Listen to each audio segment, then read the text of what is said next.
2 bag শসা অত ছাট হয়েছে আজকে। বাজারে চলে গেল, আজকে খুব বেলা হয়ে গেছে। আসলে কি বলতো, আজকে আমি আর মাঠে যেতে পারিনি। কালকে রাত্রেবেলা কলপাড়ে পড়ে গিয়ে পায়ে খুব লেগেছে, সারা রাত ঘুমাতে পারিনি, পায়ের যন্ত্রণ নাই। আর এমন টাইমে হয়েছে যে অত রাত্রে ডাক্তারখানায় যাবে না, 10:30-এর সময় বাসন ধুয়ে আসছি, তারপরই পড়ে গেছে। পায়ে খুবই ব্যথা, সারা রাত ঘুমাতে পারিনি। ওই মাঠেও যেতে পারলাম না, ওই জন্য গোছাতে একটু দেরি হয়ে গেল। তোমার দাদা ভাই গেল বাজারে, 6টা বেজে গেছে। আরে স্বতন্ত্র ঘুমাচ্ছে, কি করে ঘুমাচ্ছে, ঘরটা কেমন করে দিয়েছে। তোমার হচ্ছিল যে আমি সকালে উঠে হয়তো পা ফেলতেই পারবো না, সকালে উঠেও খুব ব্যথা ব্যথাই লাগছিল। এখন একটু ভালো লাগছে, এই ডাক্তারখানায় যেতে হবে। পা একদম মানে পায়ের পাতা একদম সেই ফুলে গেছে, পা মুচকা লেগে গেছে, পায়ের আঙুলগুলোতে বেশি লেগেছে। তো কাজ গোছাই, কাজ গোছাতে সময় লাগবে আজকে আমার। যাই করে কাজ গুছিয়েছি খুব কষ্ট করে। আর সত্যম শিবম খাচ্ছে আর সাপু খাচ্ছে। এরপরে ওদের মেশিনে দিয়ে আমি রান্নাঘরে যাবো। এবার মাছ বাছতে হবে। তোমার দাদাভাই আবার কি করেছে, জিওল মাছ নিয়ে আসছে। জিওল মাছ, চিংড়ি মাছ, আজকে বাজার বন্ধ। একজন মাছ নিয়ে আসছে, জোর করে দিয়ে দিয়েছে। এদিকে আমি মরছি আমার জ্বালায় পাইয়েতে, মানে বসে বসে আমার মাছ কাটতে হবে। ভাতটা বসে এই তো যাই তো যাও বলছিলাম, পাশে একটা দেওয়ার ডাক ছিল। আসলে তোমার দাদাভাই কয়েন ধরে ছাতুর কথা বলছিল, ওই যে যেগুলো সেই ভাঙিয়ে দিয়ে যায় পাড়ায় যেগুলো আসে, ওগুলো এসছে। তাই ও দেওয়ারটা বলে গেল সারের দোকানের পাশে বলে রেখেছিল, দেওয়ার ফোন করে বলে দিলে আমার একটু ছাতু দিয়ে যেতে। আমি যেতে পারছি না এই পা নিয়ে, তাই ও দিয়ে গেল। এই যে 2 কিলো ছাতু। এই ছাতুগুলো কি ভালো হয়, আর প্যাকেটের ছাতু তুমি সব খাই তো, সে পোকা মোকা, সে কবে কালের প্যাকেট, এগুলো টাটকা ছাতু ভাঙানো থাকলো ওই ছাতু। এবার রান্নাঘরে যাবো, তারপরে আবার ডাক্তার আসবে। দাদাভাই ফোন করে বলেছে ডাক্তার এসে বাড়ি একটু দেখে যেতে। আমি রান্না করে নিই, কোন টাইম এসে ঢুকে পড়বে। নাও তো খেয়ে নাও, খেয়ে নাও, খেয়ে নাও, খেয়ে নাও, বসতে পারো না, আজ দেরি করো না। আচ্ছা নাও, কিছু হলে সমস্যা হয় যে কি করে কাজ করব, কি করে ওদের দেখাশোনা করবো, কিছু তো করতে পারে না, ওরা টেনশনে পড়ে যায়। তারপর তো মনে হচ্ছিলো যে সকালে হয়তো উঠতেই পারবো না। যাই করে কাজগুলো গুছিয়েছি, ব্যথার বড়ি খেলে হয়তো একটু কমবে। পা একদম ছেঁচে গেছে, পাটা আমি দেখাতে পারছি না। তাহলে যাই, রান্নাঘরে যাই। তো এই হচ্ছে জিওল মাছ, চিংড়ি মাছগুলো ফ্রিজে রেখে দিয়েছি। একসাথে আর কত করব, জিওল মাছ এত লাগবে না, হাফ করব। তো কালকে রাত্রেবেলা গ্যাস শেষ হয়ে গেছে, আমি ভেবেছিলাম যে আজকে যা অবস্থা একটু গ্যাসে রান্না করলে ভালো হতো। রাত্রে ফোন করে দিয়েছিল যে গ্যাসটা আমার একটু সকাল সকাল দিয়ে যেতে। সকাল বলতে 11টা-12টার কমে কে আসবে, আমার উনুনেই করতে হবে। উনুনে করলে কী হবে, কালি মাজতে হবে। রান্না বসিয়ে দিয়েছি পাতলা করে, মুসুরের ডাল হচ্ছে, আর এটা হচ্ছে মাছের ডিমের বড়া। আগের দিন মাছ নিয়ে এসেছিলো, মাছের ডিমটা অনেকটাই ছিল, ওই জন্য হাফ রেখে দিয়েছিলাম। ওই জন্য মাছ আমি অর্ধেক রেখে দিলাম, অর্ধ মাছে খাওয়া যায় না। তো মাছটা ভেজে নিয়েছি। তো মাছটা ভেবেছিলাম যে জিওল মাছ তো ঝোল করলে ভালো লাগবে, কিন্তু কাটতে গিয়ে দেখি মাছগুলো নরম নরম হয়ে গেছে। বললাম ঝোল যদি করে না খাওয়া যায়, ওই জন্য ঝোল করবো না, মাখা মাখা করবো। ওই যে ভাত নামিয়ে ফেলেছি, ভাতের মধ্যে আলু সেদ্ধ দিয়েছি। এ দেখো তোমার দাদাভাই আজকে ভাত টাত বাড়ছে, ঠাকুর তুলেছি। সকালবেলা বাড়ি থাকতে পারি না, আসলে ভেন্ডি তোলা ছিল না, ভেন্ডি তুলতে গিয়েছিল। বাড়ি এসে এখন হেল্প করছে। বস বস। আর ডাক্তার এখন এসে পৌঁছায়নি। আর এই যে আমার পা একদম পেটা বেরিয়ে গিয়েছে, আঙুলটা ফুলে গেছে, ওই নখটা মানে নষ্ট হয়ে যাবে, কেমন সবুজ সবুজ হয়ে গেছে। দেখো আজকে স্নান করানোর লোক পাল্টে গেছে, আবার লাগবে এক্ষুনি পায়ে আমার, হঠাৎ পড়ে যাচ্ছিলাম। কেমন লাগছে আজকে বাবার কাছে স্নান করে? সত্যম সোজা কর হেট হয়ে মাথা ঠেকনো দিতে হবে বুকের কাছে, সে কি বলে বাঁশ দিয়ে ঠেকনো, মাজা পড়ে যায়, সোজা হতে জানে না। শিবমের স্নান হয়ে গেছে, আমার কাজ এখন একটু পরিষ্কার করতে বাকি আছে।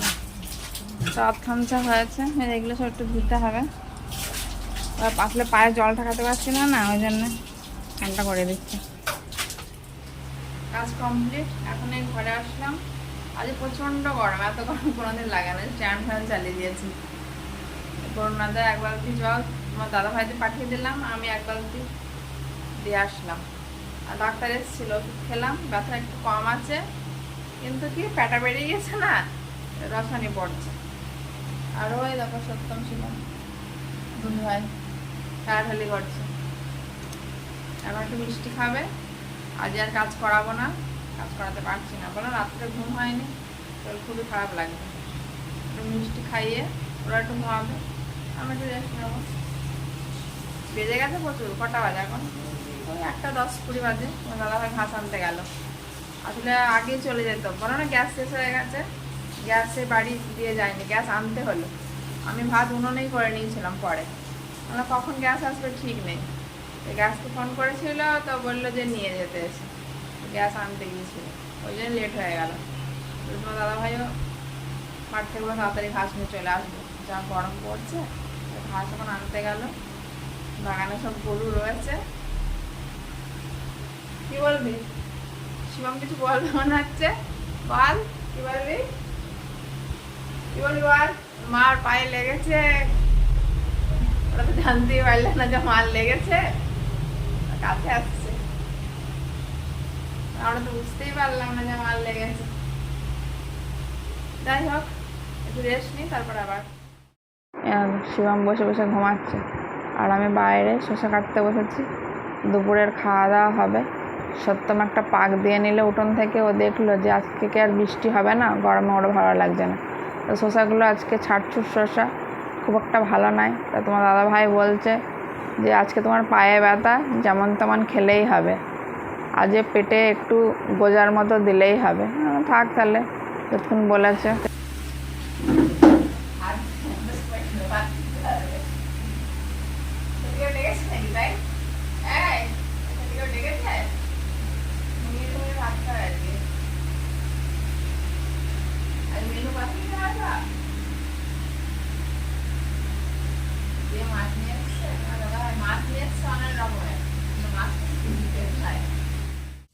তো স্নান করে এখন এই সপ্তমীর সময় লেবু খাবে, লেবু কাটতে এসছি।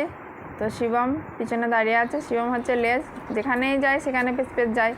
দাদা ঘরে বসে আছে, বলছে কে ভাইয়ের মতো ঘুরে ঘুরে বেড়াচ্ছে গরমের মধ্যে। ও খাটে দিব্যি বসে টিভি দেখছে। সামান্য একটু লেবু কাটতে গিয়ে ঘেমে গেছি। আর বলছে না শিবম লেজ, ও দেখো ঠিক পিছনে পিছনে চলে এসছে। আর দাদা যা বলছিলাম খাটে, ওকে বেশি খাটেই দেখা যায়, নিচে খুব কমই দেখা যায়। ওই খাটের দিব্যি বসে আছে, বসে বসে টিভি দেখছে। দুপুরবেলা তখন তোমার দাদাভাই আইসক্রিম নিয়ে এসেছিলো, মানে ফ্রিজে রেখে দিয়েছিল। ভাবলাম এখন একটু আইসক্রিম খাই, ওই জন্য আইসক্রিম বার করলাম। শিবম খায় না, সত্যম শিবম খায় না ঠান্ডা ঠান্ডা জিনিস খেতেই চায় না। ওই সত্যম মন কাছে মিষ্টি বার করছে, মিষ্টি প্রিয় মানুষ না, বা জানে তো ফ্রিজের মধ্যে মিষ্টি থাকে, ওই জন্য তাড়াতাড়ি করে আসছে, দিতে যাচ্ছি, নিচ্ছে না। সত্যম তাও মোটামুটি সব রকম খায়, শিবম একদমই খেতে চায় না। ও যেটা ভালো লাগে ও সেটাই খায়। ওই যে 3বারের বার নিল, দেখলে সে অপমান করবো। ভাবলাম কাজ করাতে বসবো না, শেষে দেখলাম সেই নিজে ফাঁকি দিলে সে আমিই ফাঁকি পড়বো। দেখলাম চুপচাপ কী করবে, সময় কাটবে না ওদের। তো শিবম বসে পড়েছে, আর সত্যম ফোনটা নিয়ে আসলো, ও ফোন নেবে। এখন বড় ফোনটা নিচ্ছে না, ছোটো ফোন নিয়ে গান শুনছে। তো শিবম লুকিয়ে রেখেছে, শিবম খালি বার করছে। সত্যমের কাজ করার মন নাই, ওই যে গুমরা করে বসে আছে। শিবম এই কাজগুলো করালে তাড়াতাড়ি করে বসে পড়ে। আর সত্যম মারছে, বলছে কোথাও পায়ে লেগেছে, রেস্ট নেবে, তা নয় কাজ করাচ্ছে। যারা আজকে নতুন দেখছো তাদের জন্য বলছি, এগুলো হচ্ছে আকুপেশাল কাজ। এগুলো করালে নার্ভগুলো সজাগ থাকে, ওদের শরীরগুলো ভালো থাকে। ওই জন্যে আমরা ফালতু ফালতু ফাঁকি দিয়ে লাভ নেই, যাতে ওদের শরীর সুস্থ থাকে সেই কথাটাই ভাবতে হবে, নিজের কথা নাই ভাবলাম। ওই জন্য কষ্ট হলেও করাচ্ছি।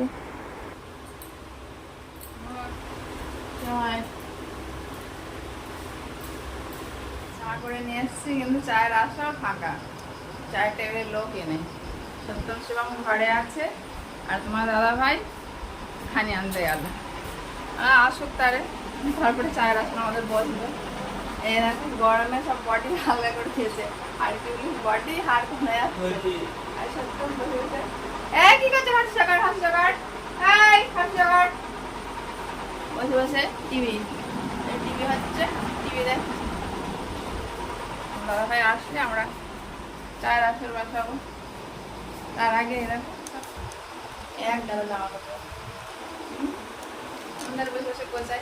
আসুক তারা, কিছুই হয়নি, শেষে আমার কথা শুনলো না, সে ধানিও হইলো না, বাইরে একটু হাওয়া উঠে গেছে, ফালতু ফালতু আমাদের চাটা খাওয়া 7:30 বেজে গেল, এখন চা খাওয়া হয়ে যেত। ওই জন্য না মাঝে মাঝে কথা শুনতে হয়। আর আসর পূর্ণ হয়েছে, হার্কুলিস বডি, দুজন হাসি আমি একই রকম লাগছে।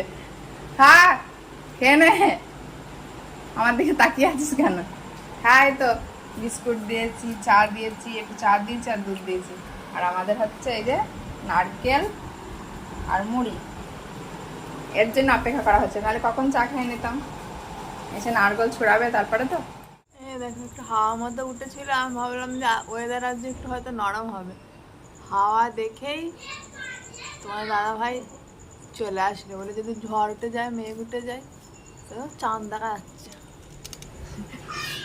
কোনো কাজের কাজ তো হইলো না, ফালতু ফালতু ঘুরে আসলে হাওয়া খাওয়া হলো না। ওয়েদার দেখে ভাবলাম যে আজকে একটু হয়তো অন্যরকম হবে। এবার সামনাসামনি এসে কথা বলি, ওইভাবে তো বলা যাচ্ছে না। একটা গরম গরম ভাব, ভাবলাম যে রাতের ঘুমটা আজকে একটু ভালো হবে, ঠান্ডা হবে, সারাদিন গরম, কিন্তু হইল না। না জল খেয়ে নাও, বডি আলগা করে নিয়ে জল খেয়ে নাও, গরমে থাকতে পারছে না, ওই জন্য আরো গেঞ্জিগুলো খুলে দিলাম। তাহলে বন্ধুরা আজকের পর্ব এখানে শেষ করছি। সকলে ভালো থেকো, সুস্থ থেকো। আরো একবার বলছি, সত্যম শিবমের মুখ দেখিয়ে ভালো করে বলতে, যে সত্যম কোথায় গেলি, সত্যম আড়ালে পড়ে গেছে, শিবমের মুখ দেখে বলে দিচ্ছি, সত্যম শিবম চ্যানেলটিকে অবশ্যই সাবস্ক্রাইব করো আর পাশে থেকো। তাহলে টাটা।